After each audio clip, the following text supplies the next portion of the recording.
에스라 4장 11절에서 24절 말씀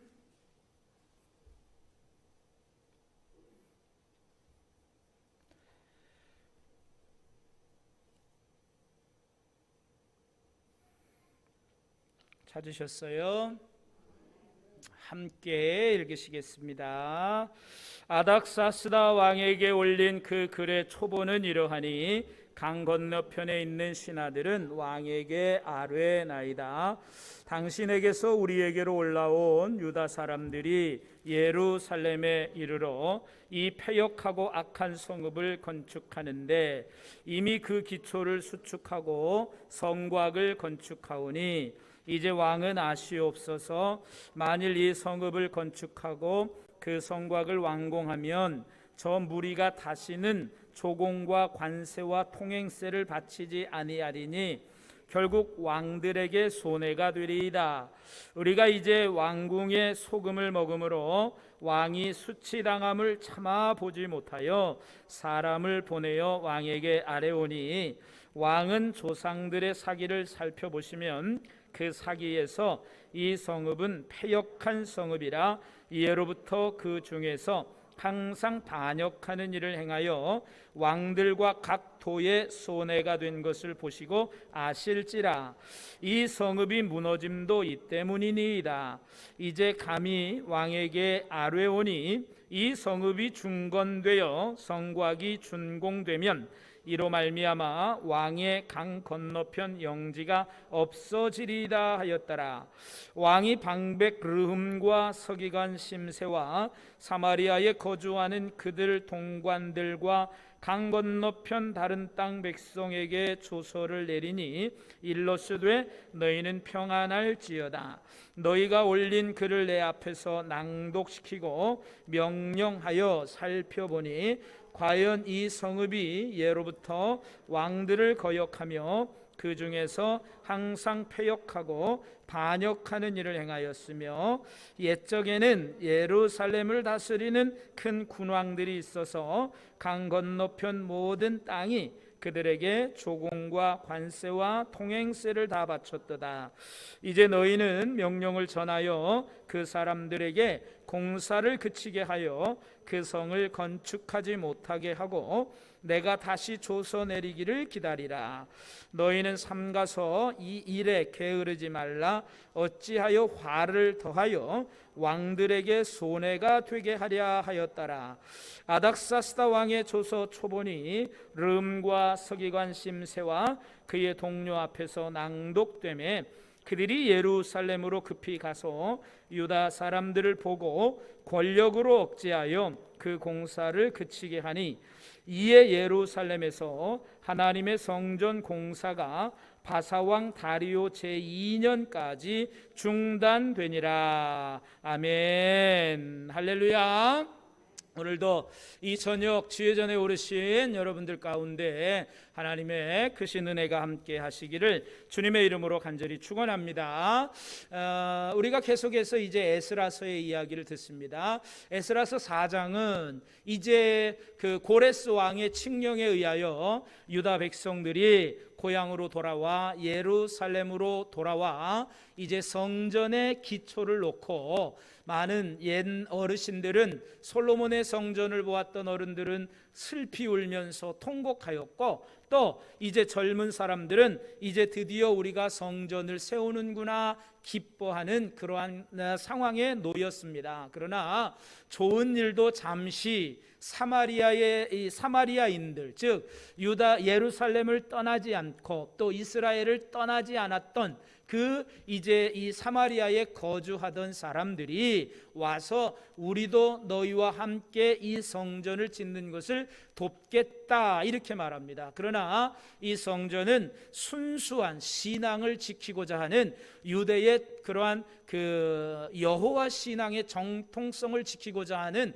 그런 의미가 강했기 당했기 때문에, 그리고 이제 포로에서 돌아온 사람들은 하나님 그 신앙 공동체로서의 그러한 의무를 다하기 위해서 이제 그 성전을 건축하는 거기 때문에 하나님도 섬기고 우상도 숭배하였던 사람들과 함께 이 성전을 건축할 수는 없는 일이었습니다. 그래서 그들을 단호하게 거절합니다. 아니다, 우리끼리 지을 거다, 이렇게 얘기하죠. 그랬더니 그 사람들이 이제 이 성전을 건축하는 일에 여러분 이제 그 방해를 하기 시작합니다. 그래서 이제 왕에게 그들이 상소문을 올리죠. 그러면서 막 없는 이야기까지 하는 거예요. 그런데 오늘 이 본문은 그 상소문에 이제 그 뭡니까 내용을 오늘 본문엔 기록하고 있어요. 근데 여러분 우리가 성경을 보면서 여러분이 상소문을 보면 여러분 좀 이상한 내용이 여러분 나와 있지 않습니까? 좀 이상하게 느껴지지 않습니까? 여러분 지금 아닥사스다 왕에게 상소를 올렸다고 그랬어요. 11절에 보면 여러분 이 아닥사스다 왕은 어떤 왕입니까? 여러분 이 아닥사스다 왕은 여러분 페르시아의 5대 왕입니다. 여러분 그러니까 지금 고레스가 페르시아를 건설을 하고 고레스 제1대 왕 고레스 왕 원년에 이제 그 이스라엘과 유다의 백성들이 이제 그 고향으로 돌아왔잖아요. 그리고 이제 두 번째 왕이 누구였는고 하니 캄비세스 왕이었고, 세 번째 왕이 다리오 왕이었고, 네 번째 왕이 아하수에로 왕입니다. 지난 시간에도 말씀드렸지만 이 아하수에로 왕은 어떤 왕이었어요? 이 아하수에로 왕은 유다와도 또 밀접한 관련이 있는 왕이에요. 아하수에로 왕은 어떤 왕이에요? 그의 왕비가 누구였어요? 에스더. 즉 에스더 와스디를 폐위시키고 이제 에스더를 왕비로 맞았던 왕이 이제 그 아하수에로 왕이었어요. 그럼 다섯 번째 왕인 이 아닥사스다 왕은 또 어떤 왕입니까? 이 아닥사스다 왕도 유다와 또 관련이 있는 왕이에요. 우리가 느헤미야서를 먼저 봤잖아요. 이 아닥사스다 왕은 느헤미야가 이 아닥사스다 왕에게 요청을 해서 예루살렘의 성벽을 건축할 수 있도록 나를 보내주십시오 라고 했던 거예요. 그 왕이 바로 아닥사스다 왕입니다. 그런데 오늘 본문은 이 에스라서에서 보면 갑자기 성전을 건축하던 이야기에서 갑자기 아닥사스다 왕, 그러니까 몇 왕을 지금 건너뛰고 있는 거예요.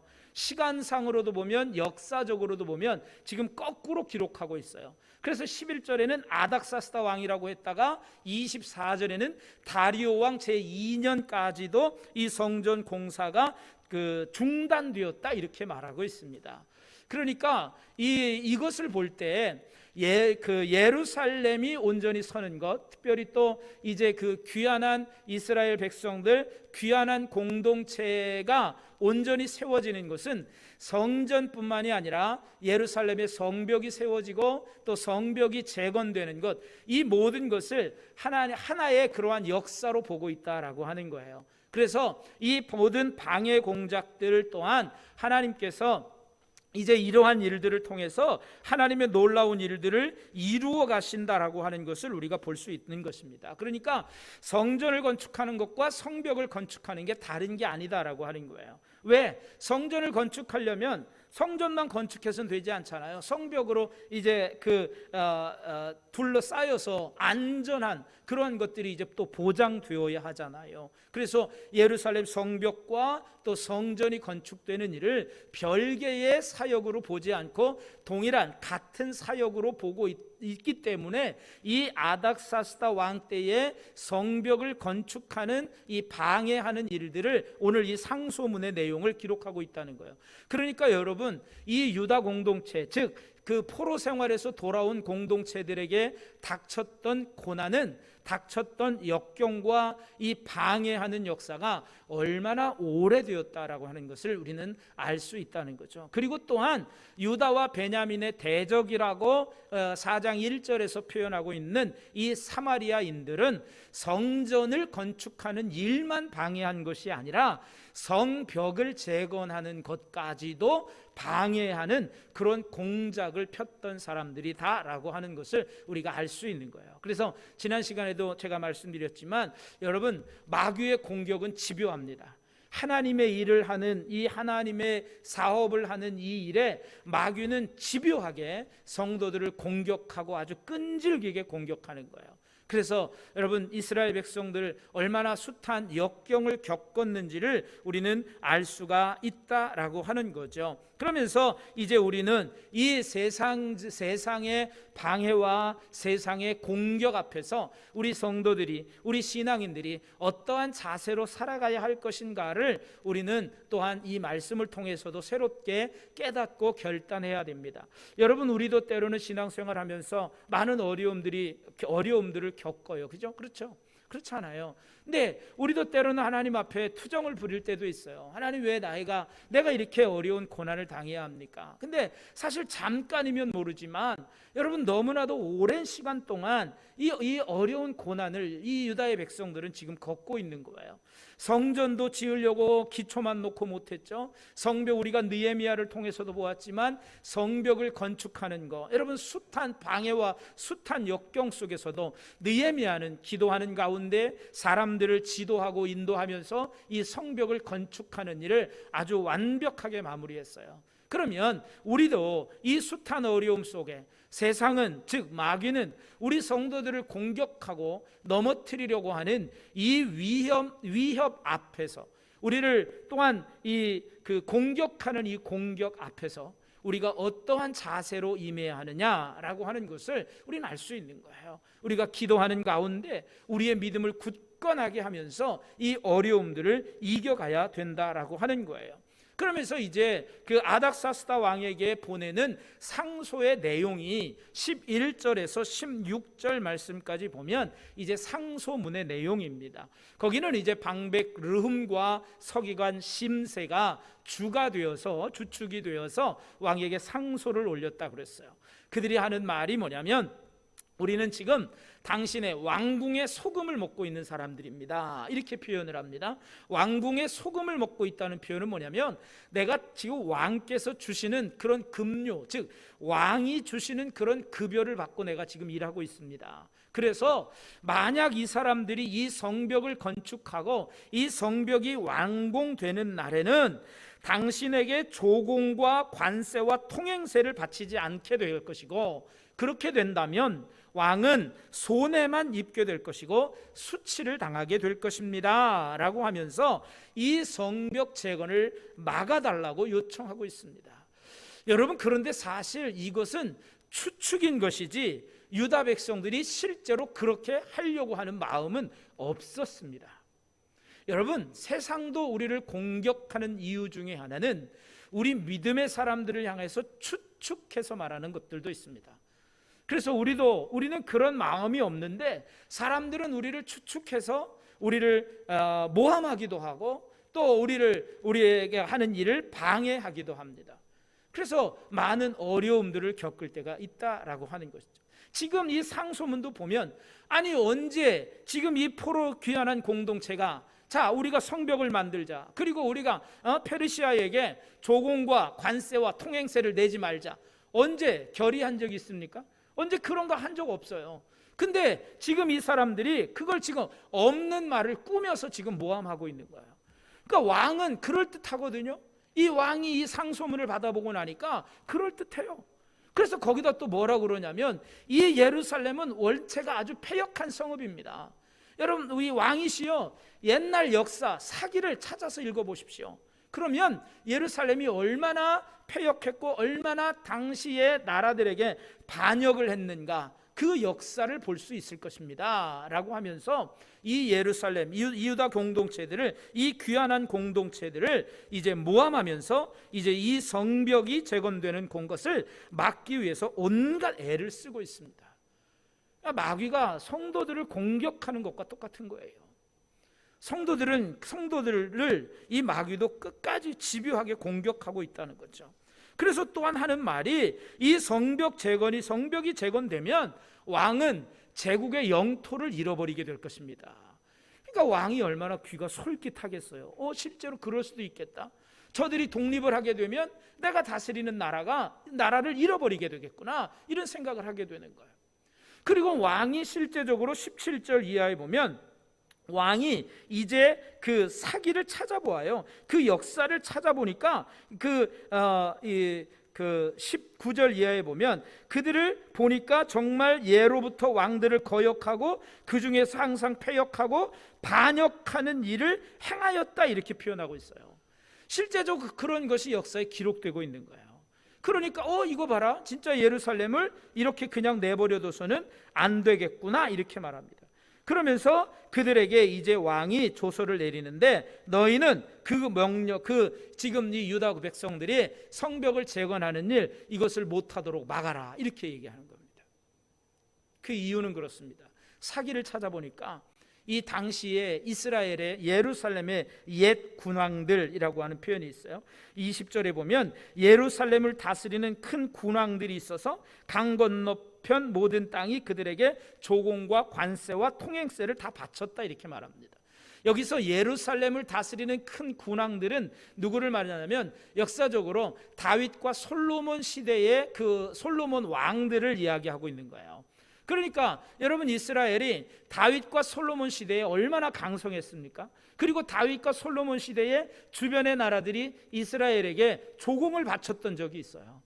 그러니까 이 름과 심세가 올리는 이 상소문이 정말 조금 이해가 되는 거예요. 그러니까 더더군다나 이거 봐라, 그러다가 이 이스라엘을 다스렸던 다윗과 솔로몬 시대에는 유브라데 강 건너편, 즉 유브라데 강 서편까지, 서쪽 땅까지도 이 이스라엘이 다스리는 그러한 영토가 되었었던 거죠. 그러다 보니까 이제 이 예루살렘 성벽이 재건되거나 성전이 재건되고 이 유다가 독립을 하게 된다면 우리의 영토가 정말 없어지겠구나 라고 하는 생각에 이 아닥사스다 왕은 이 성벽을 재건하는 것을 못하도록 막고 있는 거예요. 근데 여러분, 마귀가 유혹하는 것도 보면 다 그럴싸하게 유혹합니다. 여러분, 없는 것 갖고 유혹하는 것도 아니고 정말 있는 사실 갖고도 우리를 유혹하고 우리를 미혹하고 우리를 공격하기도 합니다. 그게 얼마나 교묘한 거예요. 세상이 교회를 공격하고 세상이 성도를 공격하는 것은 여러 가지 이유들이 있어요. 그건 제대로 알지 못하기 때문에도 교회가 어떤 선한 일을 하려고 그러면 마귀가 가만히 있지 않아요. 왜? 교회가 세상을 점령해 가기 시작하면 마귀들이, 솔직히 말해서 영적 세계잖아요. 우리는 영적 세계를 살아가는데 교회가 세상을 다스려 가기 시작하고 교회가 세상에 선한 영향력을 끼치기 시작하면 마귀가 설 자리를 잃어버리는 거예요. 그러니까 사실은 어찌 보면 마귀가 발악을 하는 거죠. 자신들의 설 자리를 잃어버리지 않기 위해서 발악을 하고 있는 거예요. 지금 이 사마리아인들이 이 성벽을 재건하고 성전을 건축하는 일을 방해하는 이유도 똑같은 거예요. 왜? 그들이 지금 귀환한 공동체가 오기 전까지는 그래도 지들이 그 땅의 주인 행세했단 말이에요. 그들이 아무런 어려움 없이 잘 살고 있었단 말이에요. 그런데 갑자기 그들 생각에는 그거죠. 굴러온 돌이 박힌 돌을 빼내는 그런 격이 되는 거예요. 사마리아인들은 박힌 돌인 거고 유대 공동체들은, 이제 귀환한 공동체들은 굴러 들어온 돌이 되는 거예요. 근데 굴러 들어온 돌이 박힌 돌을 빼내고 그 자리를 차지하려고 하니까 가만히 있겠습니까? 텃세도 부리는 것이고 가만히 안 있는 거죠. 자신들의 설자를 잃어버리니까 가만히 있을 수가 없는 거예요. 세상도 마찬가지예요. 교회가 거룩한 영역을 넓혀가려고 할 때 세상은 교회를 가만히 내버려 두지 않아요. 성도들의 삶도 마찬가지. 우리 성도들의 삶이 세상에 선한 영향력을 미치려고 할 때 세상은 우리를 가만히 내버려 두지 않아요. 그래서 우리는 때로는 어려움을 당하기도 합니다. 여러분, 그러나 우리는 이 세상의 어려움 속에서도 끝까지 믿음을 지켜가는 것이 중요합니다. 그래서 정말 이들은 이러한 없는 말을 꾸며대고 이러한 모든 모함과 또 이러한 일들로 인하여 성전 건축을, 또한 성벽 건축을 방해하고 있는 거예요. 그런데 한 가지, 여러분, 아닥사스다 왕이 조서를 내리면서 이런 말을 해요. 21절에 보면 너희가 그 성을 내가 명령해서 이 조서를 내리는데 그 성을 건축하지 못하게 하고 내가 다시 조서를 내리기를 기다려라, 이렇게 말합니다. 한 가지 뭐냐면, 여기서 한 가지 희망을 찾을 수 있는 건 뭐냐면, 이 명령이 철회될 수도 있다는 것을 너희들은 알아라, 이거예요. 그러니 기다리라고 그랬어요. 기다려라. 그런데 여러분, 기다리지 못하고 그들이 하는 말을 보십시오. 22절 23절에 보면 아닥사스다 왕의 조서 초본이 름과 서기관 심세에게 그리고 또 그의 동료 앞에서 낭독되어질 때에 그들이 예루살렘으로 급히 가서 유다 사람들을 보고 권력으로 억제하여 그 공사를 그치게 하였다, 이렇게 말합니다. 권력으로 억제하였다는 말은 쉽게 말하면 무력으로 막았다는 거예요. 힘으로 막았다는 거예요. 근데 여러분, 하나님의 역사를 힘으로 막는다고, 권력으로 막는다고, 무력으로 막는다고 그 역사가 막아질까요? 그렇지 않습니다. 하나님의 역사는 힘으로도 무력으로도 권력으로도 막아도 되지 않아요. 물론 당장에는 유효가 있고 당장에는 효력이 있는 것처럼 느껴질 수도 있지만 그 효력은 그렇게 길게 가지 못한다는 거예요. 결국은 성전을 건축하는 일, 그것이 다리오 왕 제2년까지 중단되고 그 이후에 무려 이게 뭐 역사를 계산하는 사람들마다 다 다르지만 15년 동안 이 성전을 재건하는 일이 중단됩니다. 무려 15년. 그리고 16년이 지나서야 이 성전이 재건되기에 이릅니다. 여러분, 짧다면 짧은 기간일 것이고 길다면 긴 기간일 거예요. 10년이면 강산이 한번 변한다고 그러는데 요즘은 10년도 아니에요. 자고 일어나면 세상이 바뀌어요. 자고 일어나면 세상이 어떻게 바뀌는지 몰라요. 그만큼 급속도로 변화하는 그런 세상 속에 살아가요. 그런 것을 본다면 15년은 사실 짧은 기간은 아닐 거예요. 그런데 이스라엘 백성들은, 그러면 이 유다의 백성들은, 포로에서 귀환한 이 공동체들은 그럼 15년 동안 뭘 했느냐? 좌절하고 절망하고 포기할 수도 있지 않았겠습니까? 그러나 이 유다 포로 귀환 공동체는 그러한 수많은 역경과 수많은 핍박과 이 수많은 모함과 또 이제 조롱과 이 방해 속에서도 그들은 더 신앙의 공동체로 똘똘 뭉칠 수 있게 됐다라고 하는 거예요. 그러면서 그들은 더욱더 하나님을 향한 간절한 마음들이 그들에게 생겨나기 시작했다라고 하는 것이죠. 그래서 그들을 결속시켜서 더 강하게 만드는 그런 계기가 되었다라고 하는 것이죠. 마침내 하나님의 도우심으로 말미암아 성전을 완공하게 됩니다. 좀 전에도 말씀드렸지만 대적들의 방해가 일시적으로 성공한 것처럼 보이고 또 한편으로는 하나님, 내가 왜 이렇게 힘든데, 우리가 왜 이렇게 힘든데 하나님은 왜 가만히 침묵만 하고 계십니까? 하나님은 왜 침묵만 하고 계십니까? 욥의 고백 같잖아요. 그죠? 욥이 자기가 알 수 없는 고난을 당해요. 온몸에 종기가 나서 잿더미에 앉아서 기와장으로 자신의 몸을 긁으면서도 하나님 앞에 이제 이야기합니다. 근데 하나님은 참 너무 야속하게도 아무런 말씀도 하지 않으세요. 그의 친구들은 와서 너 죄졌잖아, 그를 조롱하고 이야기합니다. 욥은 그것조차도 듣는 게 거북했어요. 그런데 하나님은 아무런 말씀도 하지 않으세요. 그러다 마지막에 와서 욥에게 하신 말씀이 뭐예요? 내가 세상을 땅에 기초를 놓았을 때 너 뭐 했냐? 내가 이 세상을 창조할 때 너 한 거 있냐? 너 없잖아. 그러면서 욥은 그 말씀 앞에, 하나님의 말씀 앞에 그는 거기서 고꾸라집니다. 하나님이 다 하시는 일이구나. 여러분, 하나님은 이 15년, 16년 동안 이스라엘 백성들은 이 하나님을 보면서 야속할 수도 있었어요. 하나님, 이게 뭡니까? 우리를 이러려고 여기에 보내셨습니까? 그들은 절망할 수도 있고 그들은 포기할 수도 있고 낙심할 수도 있었을 것입니다. 그러나 하나님은 그 기간 동안에도 이스라엘 백성들을 믿음으로 단련하셨고 연단하셨다는 거예요. 여러분, 제가 아까 이제 오후에 운전을 하면서 라디오를 들었어요. 근데 그 라디오에서 그런 말이 나와요. 여러분 진주가 생성되는 과정 잘 아시잖아요. 여러분 진주가 생성되는 과정은 내 안에 여러분 티가 들어와요. 내 안에 이물질이 들어와요. 이물질이 나를 아프게 해요. 그래서 그 이물질이 나를 아프게 하니까 자신의 몸에서 분비되는 액으로 그거 광물질로 그걸 자꾸 감싸는 거예요.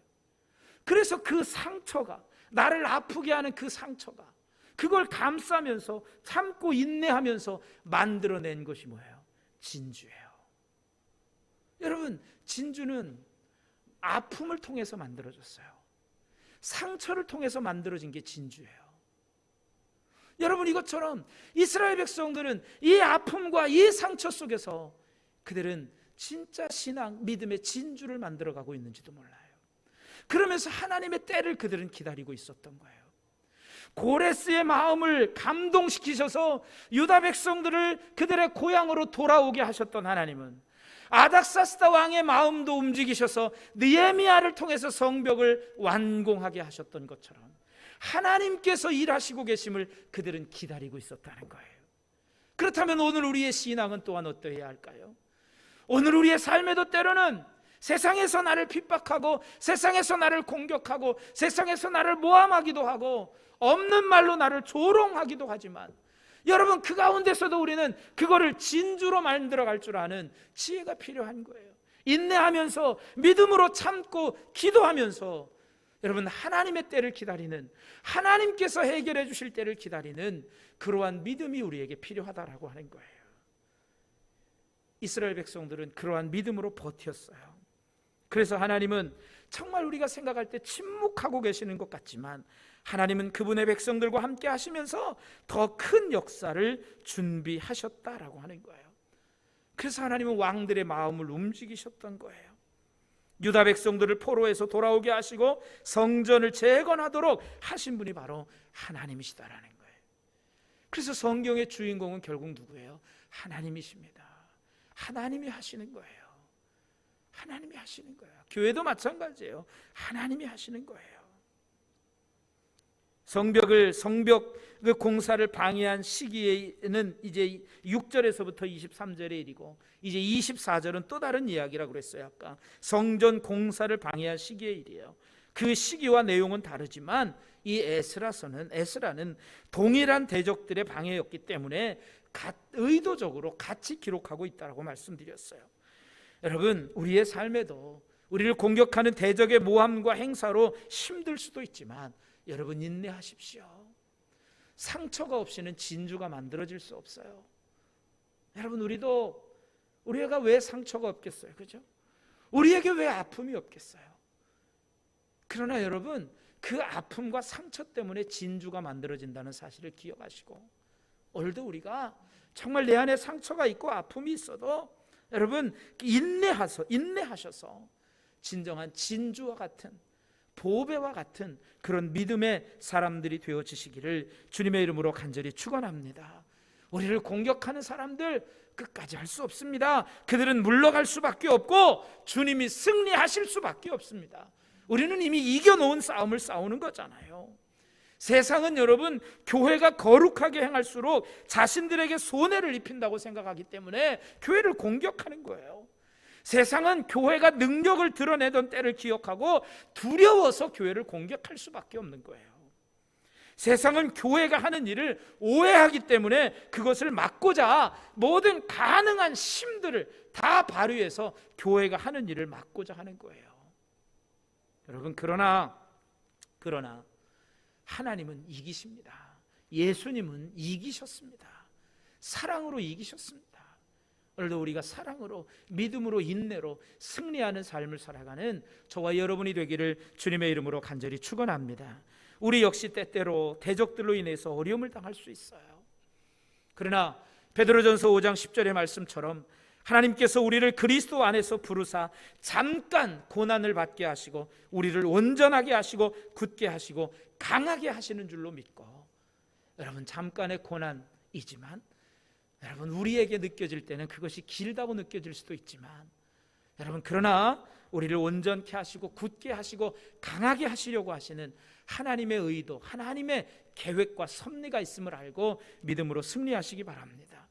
여러분, 우리가 세상을 볼 때 악이 이기는 것 같고 악이 득세하는 것 같고, 하나님은 왜 이런 때 가만히 계실까? 이렇게 악이 횡행하고 악이 득세하는데 왜 하나님은 침묵하고 계시는 것일까? 라고 생각하는 그런 상황 속에 있을지라도, 십자가 고난에서 마침내 부활하시고 승리하신 주님과 같이 어떤 상황 속에서도 여러분 단단하고 또 담담하고 당당한, 또한 담대한 믿음으로 살아가는 저와 여러분이 되기를 주님의 이름으로 간절히 축원합니다. 에스라서는 지금 뭘 기록하고 있어요? 방해가 있어서 방해로 끝난 걸 기록하려고 하는 게 아니잖아요. 이러한 방해가 있었지만 마침내 하나님께서는 그 방해를 물리치고 이기게 하셨고 성전과 성벽을 건축하셨다, 이 얘기가 중요한 거예요. 하나님의 일을 완성하셨다는 게 중요한 거예요. 우리의 신앙의 삶도 마찬가지예요. 방해가 있을 수 있어요. 어려움이 있을 수 있어요. 지난 시간에도 말씀드렸죠. 내가 좀 신앙생활 좀 잘해보려고 그러면 왜 너무 그렇게 또 여러 가지 일이 또 많이 생기는지, 우리가 정말 신앙적으로 살아가기에 우리를 끊임없이 붙잡아 두는 것들이 너무 많아요. 그런데 여러분, 거기에 넘어지면 안 돼요. 일어서야 돼요. 뿌리쳐야 돼요. 내가 좀 예배를 좀 잘 드려보려고 그러면 왜 그렇게 또 불러대는 사람은 많고 왜 또 일은 많은지, 꼭 교회 가려고 그러면 사람들이 찾아오고, 교회 가려고 그러면 누가 또 뭐 전화 오고 뭐 이래서 나를 붙잡기도 하고. 여러분, 그렇지 않아요? 실제로 그렇잖아요. 뭐 좀 잘해보려고 그러면 왜 그렇게 또 방해꾼이 많은지. 여러분, 그래도 믿음으로 승리하십시오. 이기셔야 돼요. 지니까 맨날 신앙이 그 자리밖에 될 수 없는 거예요. 이스라엘 백성들이 인내했어요. 이스라엘 백성이라고 여러분, 하나님이 택한 민족이라고 뭐 다 좋은 일만 있었을까요? 여러분, 이스라엘 백성들에게 있어서 가장 은혜의 시간이 언제라고요? 가장 은혜의 때가 언제였어요? 사실 광야였어요. 광야가 진짜 은혜의 시간이잖아요. 보세요. 농사 안 했어요. 농사 안 졌어요. 먹고 살았어요. 옷이 해지지 않았어요. 광야의 때가 정말 하나님의 역사만을, 하나님의 기적 같은 역사만을 보던 때가 바로 광야예요. 그러니까 광야가 진짜 은혜의 때라고요. 진짜 광야를 살아본 사람만이 하나님의 은혜를 알아요. 여러분, 광야를 살아보셨습니까? 정말 그런 광야 때와 같은 시간들을 지나보셨습니까? 그런 때를 지나야 진짜 하나님을 발견할 수 있는 거예요. 여러분, 그러나 광야는 힘들어요. 누구도 광야의 때를 맞이하고 싶지 않아요. 그러지 않기 위해서는 우리가 지금의 상황 속에서 최선을 다해서 하나님을 섬기고, 하나님은 뭐 광야 때만 역사하십니까? 그건 아니에요. 지금도 하나님은 우리와 함께 계세요. 그 하나님을 붙잡고 믿음으로 승리할 수 있는, 그래서 하나님의 일들을 이루어가고 마침내 하나님께서 이기게 하시고 성공하게 하시는 이 하나님을 바라보면서 믿음으로 승리할 수 있는 저와 여러분 모두가 다 되어지시기를 주님의 이름으로 간절히 축원합니다.